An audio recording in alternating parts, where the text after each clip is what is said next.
हरे कृष्णा, राधे राधे। हम सभी साधक परम पूज्य श्री आद्य जगत गुरु शंकराचार्य जी का जीवन चरित्र श्रवण कर रहे हैं। श्रद्धया सत्यम आप्यते। जगत गुरु श्री शंकराचार्य जी का ये सनातन हिंदू धर्म अनादि काल तक ऋणी रहेगा। याद रहे, अगर उस काल में यदि शंकराचार्य नहीं हुए होते तो आज ये मस्तक पर तिलक, कंठ में तुलसी या रुद्राक्ष नहीं होता, हम सब बौद्ध बन गए होते। उत्कल प्रांत की ओर जा रहे थे आद्य जगत गुरु श्री शंकराचार्य जी। हे भगवान, एक महात्मा है, उन्हें वेदांत आत्मसात हो गया है। उनकी स्थिति बहुत उच्च है। देहातीत अवस्था में वो महात्मा पहुँचे हुए हैं। आसपास के लोग उनके दर्शन करने जाते रहते हैं, पर वो महात्मा बड़े सिद्ध हैं। आचार्य चरण के ही एक शिष्य सन्यासी ने ये बात जगन्नाथपुरी जाते हुए कही। आचार्य शंकर बैठ गए वहीं पर। विद्वान होगा वो महात्मा? आचार्य ने पूछा। नहीं भगवान, गांव वाले बता रहे थे, अनपढ़ है वो तो, कुछ नहीं पढ़ा। ब्राह्मण जाति का है? नहीं भगवान, ब्राह्मण जाति भी नहीं है, पर स्थिति उसकी बहुत ऊंची है। अहम ब्रह्मास्मि का अनुभव कर लिया है, पर कैसे? कुछ देर विचार कर आचार्य शंकर ने पूछा। किसका शिष्यत्व स्वीकार किया है उसने? किसका शिष्य है? कोई अच्छा वेदांती होगा जिसने अपनी कृपा उस पर बरसाई। आचार्य ने कहा, भगवान, गांव वाले कहते हैं आप ही हैं उसके गुरु। वो गांव वालों को कहता है आप जैसे सद्गुरु ने मंत्र दीक्षा दी, जिसके कारण मुझे आत्म तत्व का बोध हो गया। आचार्य हंसे। मैंने मंत्र दिया? मुझे नहीं लगता मैंने दिया होगा। फिर कुछ देर विचार करके आचार्य शंकर ने कहा, अच्छा चलो देखते हैं वो महात्मा कौन है। अपनी शिष्य मंडली लेकर आचार्य उस गांव की ओर मुड़ गए।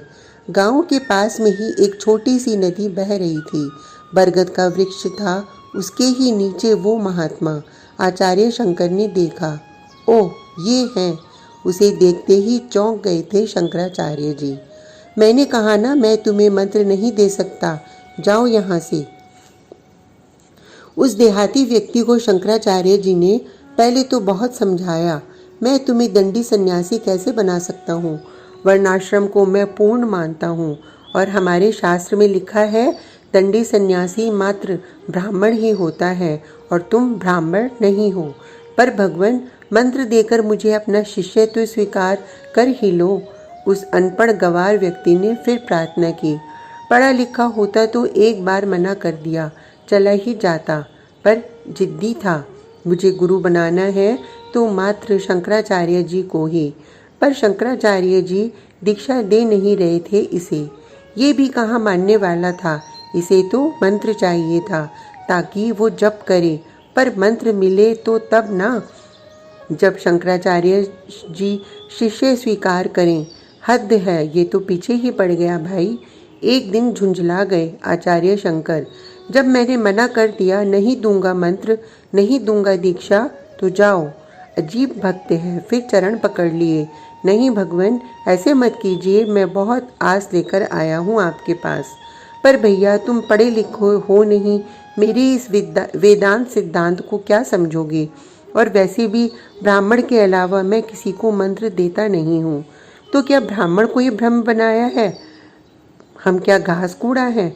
अब इसका जवाब कोई क्या देगा? आचार्य अब कुछ नहीं कहते थे। एक दिन तो ये प्रातः शौच के लिए गए थे। आचार्य, ये व्यक्ति वहीं पहुँच गया। गुरुजी, मंत्र दीजिए। गुस्सा आ गया जो स्वाभाविक था, और गुस्से में शंकराचार्य जी के मुंह से निकला, मार कमंडल माथा फूटे। वो तो नाचने लगा। आहा, इसी मुहूर्त की प्रतीक्षा में थे मेरे गुरुदेव भगवान। आहा, मुझे मंत्र दे दिया, मार कमंडल माथा फूटे। वो तो इसी को मंत्र मानकर चला गया और बड़ी श्रद्धा से इसी मंत्र का जाप करने लगा था। देखो महात्मा जी, तुम्हारे सद्गुरुदेव पधारे हैं, एक व्यक्ति ने कहा। उसने आंखें खोली और उसकी आंखों से अश्रु गिरने लगे। वो पहले तो समझ नहीं पाया कि ये सपना है या सत्य। फिर जब उसने देखा ये तो सत्य है, मेरे सामने ही मेरे सद्गुरु भगवान खड़े हैं, वो साष्टांग लेट गया। उसकी साध आज पूरी हो गई। उसके नेत्रों से जो अश्रु बह रहे थे उससे धरती भीग रही थी। शंकराचार्य जी के शिष्यों ने आचार्य चरण से ही पूछा, आपने कौन सा ऐसा मंत्र दिया है इसे, जिस स्थिति को पाने के लिए हमें कितनी तपस्या, कितना वैराग्य प्रकट करना पड़ा, चिंतन मनन करना पड़ा, कर रहे हैं, पर इस अनपढ़ गंवार को सहजता में ही वह उच्च स्थिति मिल गई। कैसे? शंकराचार्य जी हंसे। उपनिषद का ये सूत्र क्यों भूल जाते हो तुम लोग? श्रद्धया सत्यम आप्यते, श्रद्धावान व्यक्ति को ही सत्य प्राप्त होता है। आचार्य सही कह रहे थे। अच्छा बताओ, मैंने तुम्हें कौन सा मंत्र दिया था? आचार्य शंकर ने उसी भोले महात्मा से ही पूछा। मार कमंडल माथा फूटे, उस भोले महात्मा ने मासूमियत से कहा। शंकराचार्य जी हंसे, खूब हंसे। देखो, हुआ ये था कि ये व्यक्ति मेरे पीछे पड़ गया था, मंत्र दो, और यहाँ तक कि मैं जब शौच करने जाता तब भी ये मेरे पीछे ही पड़ा रहता। एक दिन मैंने गुस्से में इससे कह दिया, मार कमंडल माथा फूटे। बस इसने इसे ही मंत्र समझ लिया।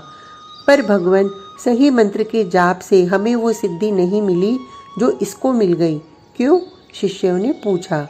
क्योंकि इसके मन में मंत्र के प्रति अपार श्रद्धा थी। मंत्र के प्रति और मंत्रदाता गुरु के प्रति उस श्रद्धा ने काम किया है। आचार्य शंकर ने श्रद्धा की ताकत दिखाई सबको। श्रद्धा बहुत बड़ी वस्तु है, ये समझना बहुत आवश्यक है। तुमको ब्रह्म बोध हो जाएगा अगर गुरु और गुरु द्वारा बोले गए वाक्य पर दृढ़ श्रद्धा हो जाए तो। उस गांव के अपने शिष्य को पंचाक्षरी मंत्र देकर कृतार्थ करते हुए आचार्य आगे की ओर बढ़ गए थे। आज का प्रसंग इतना ही।